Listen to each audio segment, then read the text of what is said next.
Hello everyone, we are Lobby, we are Third Factory, and we are making a game designed to teach people about lobbying. And we're planning on making this game sort of an interactive experience so that the player can actually learn about lobbying while still being entertained and engaged in what he's learning about.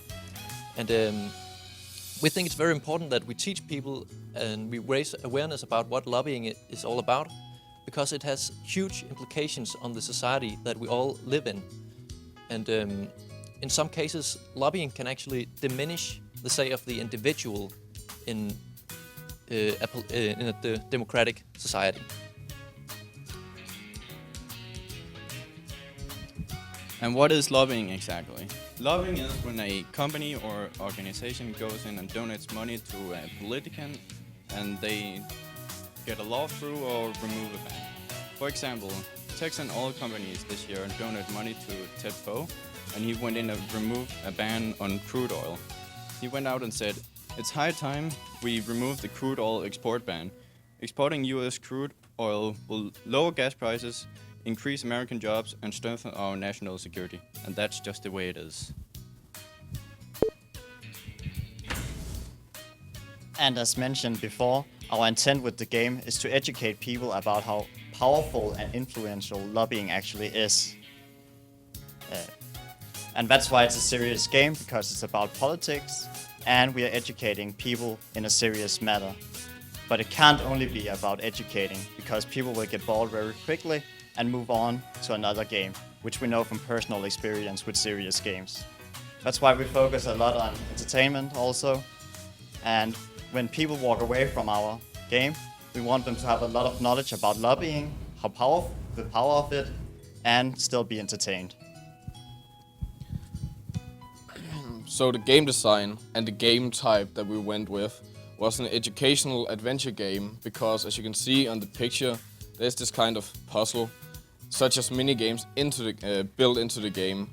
And the interaction and how to play the game, you walk around in an open world where you talk with CEOs of companies that requires your help, and then a mini game starts and you get this score point. These score points are influence points that you can use to unlock the next open world, such as levels, and that is how you progress through the game. So we went, when we decided on the art style we wanted to pick, we picked the retro style pixel art, because our target audience is between the age of 13 to 18 years old, and it gives this nostalgic feeling from when we were playing Pokemon on our Game Boy. So, as you can see in the picture, this is our open game world. It's currently just a placeholder from Pokemon, but in the full game, it'll be resembling Pokemon, but this is not actually how it will look. So the coding engine we used to make this demo was Construct 2, and it was the engine that we were assigned to use, and was actually really great for what we had to do.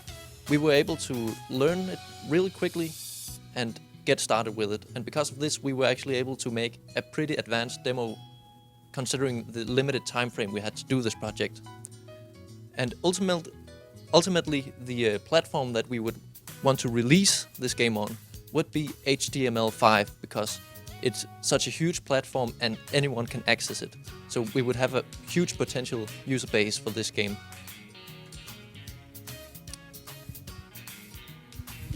And as for the audio, we first of all thought that we wanted it to fit with the art style that we had already gone with. So we wanted it to, of course if we just turn up the volume a bit. Yeah, you can hear it. So as you can hear, we thought it fit pretty well with the art style that we went with. And as for inspiration, I used a website called soundsnap.com, which is pretty good for both ambient background music and sound effects. So that worked out well.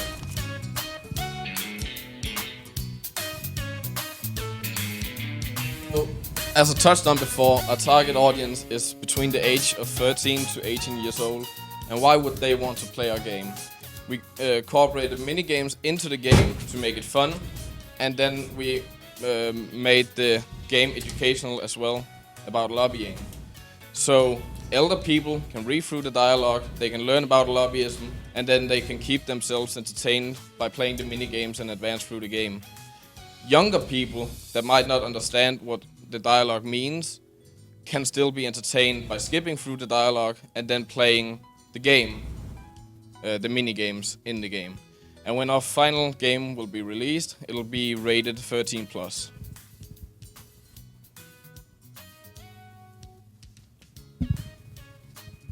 So our approach to this was actually a bit different than what we're used to back in Denmark, because we usually take a lot of time brainstorming different ideas. But we didn't have time for that here, so we kind of just had to go with an idea and just work through it. Compared to back in Denmark, where we would probably spend too much time brainstorming. So that was kind of different than what we're used to. And the most difficult thing we encountered while making this game was how we would put in the educating part in it. We brainstormed very little about it. We had few ideas. One word where we would have it in as a platform game, but that wouldn't educate people at all. So we concluded that it should be in the dialogue, and the minigame should represent the action you're doing for the company or organization. And the best thing that we learned through this process was to work under time pressure. If we were given a second chance, we would probably have to be better at handing out assignments to different people, although we learned it eventually. Now we're going to show you a prototype of the game that we made. Yeah, okay. So as you can see, we wanted to go with a pretty simple menu. There's only 2 buttons. If you click credits, it's kind of the same theme, pretty basic. If you go back and you click start, you are inserted into this open game world. Of course, in the full game, there won't be any close signs. You will be able to walk around to different CEOs of different companies that are looking for influence. So if you talk to the guy, you will see a dialogue. This is an example that we put in. He's a CEO of a pharmaceutical company looking for influence. So, but he needs influence to push it through. Yeah, let's do it. So then you can insert it into this mini game. So we wanted to take something from already existing mini games or games in general and put it into and combine it with what you had to do with the company. So this will reflect, for example, in the full game there will be a debate meter in the right side of the screen. For example, with this, which will reflect how well you're doing in the mini game, so that it's all connected. I don't know if you're familiar with Guitar Hero. You probably are. This is sort of like that. Right, so that's all we had to show for this small presentation. And just to summarize, I'm just going to talk about some of the things that we learned through this project. And we learned to work as a group, and we learned to work in these different kind of team roles, which was really great. We also had to work a lot under pressure, but and this meant that we would have to make some compromises, and that's also something that we had to learn, which is great to make the right decisions. So for now, I'd like to ask if there's any questions that we could answer. So how do you guys feel you did in communicating the concept you were going for? Would you like to answer? Yeah, I mean the concept lobbying that we were asked to put in our game and educate, it was a difficult subject to teach people about and still keep the game entertaining. So that's why we put it in the dialogue, to teach you along the way as you play the game how influential and what lobbying is. Does that answer your question? Thank you for the question. Any other? Okay, I see that you guys have yes, no scenario with the lobbying, but do you have any kind of negative setup so that if you say no to so many things that you start looking bad or something? I mean, you would have to take some of these tasks and jobs to do in order to progress through the game. So you can't just say no to all of them. You would have to accept some of the tasks to be able to progress in the game. But thank you for the question. I hope that answers it. Okay. So you can choose yes or no, and you can choose which companies you help out. I know you don't have time in the demo to show it off, but like eventually, would that take you down different paths? Like, how would that affect the game overall if you chose like to help all the pharmaceutical companies and no oil companies? Yeah. Would that change the story? I mean, we'd like to create it so that you're able to actually see the choices you've made and the decisions you've taken. If you were able to see that in the game and how that affects the game world potentially. So I don't know if that answers your question. It would affect the story essentially. Yes, it would. So I have a question on the consequences. So, because a lot of what we're talking about today is consequences of making choices. So do you ever cover any of the consequences? Like say, for example, you push the drug through and people die. Like, is there any of that stuff that happens in the game? Yeah, Daniel? Well, that's not in the demo, but in the full game, we talked about that we would have like a certain path that you could take, and depending on which choices that you made, there would of course be consequences on that, and that eventually people wouldn't hire you to do stuff if you did it bad, and sort of things like that. So did that answer your question? Not exactly. I was talking about the consequences, not of failing at the minigame, but you chose to get the medication through, you passed the minigame.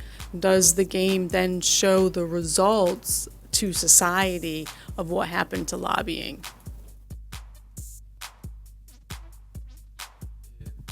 Yeah, so what you're asking is, of course, if you would be able to actually see if you choose to help this person who wants to do something considered good, versus if you help the oil tycoon people be able to sell more oil more cheaply or something like that. Yeah. So yeah, we'd like to make it so that you would be actually be able to see in the game world, and it would change with these types of decisions you've made. So if you were, for example, to help the pharmaceutical company right here and help get the Alzheimer's pill passed, for example, you could probably see it in the game world change in the way that now you can talk to people who are on the medication and they're feeling better, but perhaps there would also be some people who are suffering from side effects of this, and that would be a way for you to actually see the decision and feel them. Yeah, thank you. So as a user or a player, it seems to me like what's happening is these oil companies, et cetera, are giving you money, and you're going to take that money and you're going to put some of it in your pocket, and you're going to give some of that money to the different politicians, right? So how does that play out? Is the user kind of expected to be rewarded by collecting the most money, or making the most societal change, or learning something on their own? Like, what do you guys see as the goal for a player? This is probably going to be the last question we'll be able to answer real quick, but to that I'd say that in order to progress, you would have to take these jobs and perhaps earn some, not only money, but money you could spend on your campaign as a politician to progress in the game, and to be able to have even more influence. And with this, when you have more power, political power, for example, you would also be able to take more of these sort of bigger jobs that you could take, or these contracts you would make. Does that answer? I guess part of my question was that, when I go and talk to the oil lobbyist who's trying to give me money, is there any sort of concept of, hey, I need more money to make these changes or anything like that? Because I'm kind of, as a player, I'm trying to figure out, am I trying to make money or gain influence, or, those type of things. I think you covered it with the influence, which, makes sense. I mean, as a player, you would, as a politician, if you play as a politician, we would make it so that you could spend the money and influence you gain on different things to progress. I mean, you would need influence and power to progress, but you could also spend your money on, say, campaigns for a campaign. Yeah, thank you. That's all the time we have for questions, and thank you very much for the chance to